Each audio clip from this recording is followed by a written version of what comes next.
12th पास है और सपना देख रहे हैं टीचर बनने का, तो आप कुछ भी गलत नहीं सोच रहे हैं, क्योंकि सरकार ने नई शिक्षा नीति यानी कि NEP 2020 के आधार पर एजुकेशनल सिस्टम में कई बड़े बदलाव किए हैं।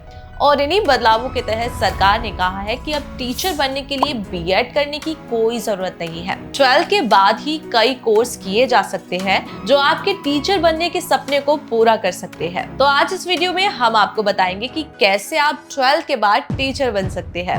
Number 1, DLED, diploma in elementary education. ये एक डिप्लोमा कोर्स है जो 12 के बाद किया जा सकता है। ये 2 साल का कोर्स होता है और इस कोर्स को पूरा करने के बाद आप प्राइमरी स्कूल यानी कि 1st to 5th क्लास के टीचर बन सकते हैं।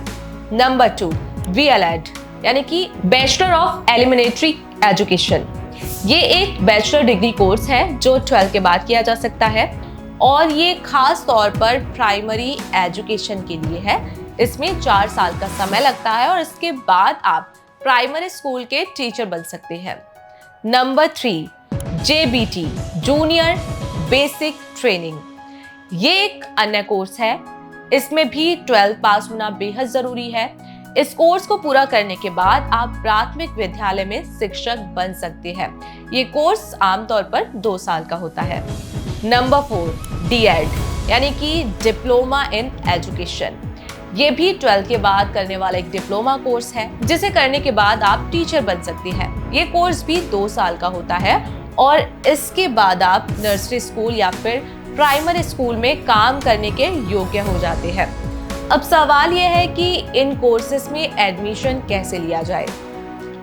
नई शिक्षा नीति द्वारा पेश किए गए स्ट्रक्चर के अकॉर्डिंग इन कोर्सेज में एडमिशन लेने के लिए हर साल NCTE की ऑफिशियल वेबसाइट ncte.gov.in पर एंट्रेंस एग्जाम कंडक्ट कराए जाते हैं। एंट्रेंस एग्जाम में रैंक के अनुसार कॉलेज अलॉट किए जाते हैं। एंट्रेंस एग्जाम के आधार पर ही BSc, B.Ed, BA, B.Ed या BCom, B.Ed जैसे प्रोग्राम्स में एडमिशन दिया जाता है। इसके अलावा स्टेट गवर्नमेंट भी इससे जुड़े एग्जाम कंडक्ट कराती है।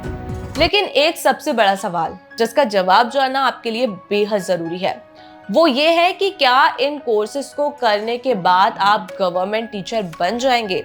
तो इसका जवाब है नहीं।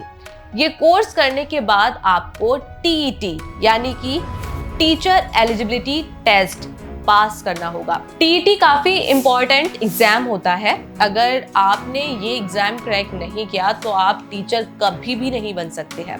इस एग्जाम में बेसिक सब्जेक्ट्स पूछे जाते हैं जैसे कि हिंदी, इंग्लिश, संस्कृत, जो कि ऑप्शनल होते हैं। इसके अलावा साइकोलॉजी, GS, मैथ, रीजनिंग और भी कई सब्जेक्ट्स। कुल मिलाकर 12 के बाद शिक्षक बनने के लिए आपके पास कई रास्ते हैं। आपको बस अपने अकॉर्डिंग कोर्स चूज करने हैं। इसके बाद TET क्वालिफाई करना है। आई होप ये वीडियो आपके लिए काफी हेल्पफुल रही होगी। अगर अभी भी आपके मन में कोई डाउट है तो आप कमेंट सेक्शन में पूछ सकते हैं। और हाँ, ये वीडियो उन लोगों तक जरूर शेयर करें जो 12 के बाद टीचर बनना चाहते हैं।